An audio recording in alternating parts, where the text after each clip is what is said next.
All right, guys, Mikey here from Mikey's Iron Rage. And guys, do I have another banger of a video yet again for use today. And we're going to do it on Kevin Levrone at the 1993 Finland Grand Prix. And he just fucking nailed it here. He looked phenomenal at the 93 Finland Grand Prix. I think this might have even been better than the 93 Mr. Olympia.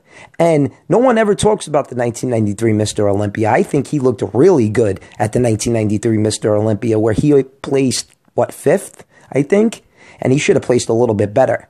But remember, 9 months before the 1993 Mr. Olympia, he tore his pec off the fucking bone, okay? Tore it right off the bone. And the doctors had told him he would never compete ever again.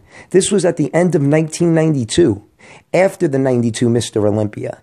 And what did Kevin do? He came back 9 months later and competed at the Mr. Olympia. That is mind-blowing, okay? The doctors, like I said he will never compete again, and he totally proved them wrong. I mean, he is just a freak of nature. People say Ronnie Coleman's a freak of nature. Kevin Levrone is a freak of nature. Kevin Levrone can train 3 months out of the fucking year and still play 2nd, 3rd, 4th at a Mr. Olympia contest. That's all genetics right there, guys. All genetics. He's black and Italian. Those are the two best genetics you can have. Italians have great genetics, and black people have great genetics, especially when it comes to bodybuilding. But I digress. Now, Kevin is holding a little bit of water here, but he does look very good. And for a guy, like I said, who tore his pec about a year before this, okay? And to look this good is just fucking mind-blowing. And his back looked unbelievable. Look how sunk in his back is. Hams and glutes are on point. And what I always loved about Kevin Levrone, no matter how big he got, he always had a tight midsection. Okay, always had a tight midsection. Maybe 1999, it was a little blown out, but that's because from 97 to 99, he was using insulin, and that's why he was so fucking big in 97, 98, especially in 1998. My God, he was huge.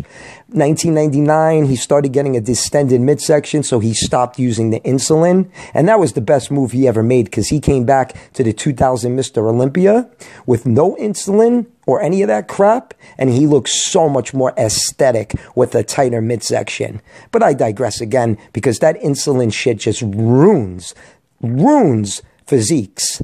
And that's why guys back in the 90s look so much better than guys nowadays, or back in the 80s, late 80s, early 90s, just because they didn't use any insulin or IGF-1 or any of that crap. Okay? It just blows your fucking midsection out, especially when you use it with the HGH and gear. But I digress again. So guys, let me know what you think about this awesome performance by Kevin Levrone at the 1993 Finland Grand Prix. And if you liked the video, give it a thumbs up. Mikey's Iron Rage. Peace out, guys.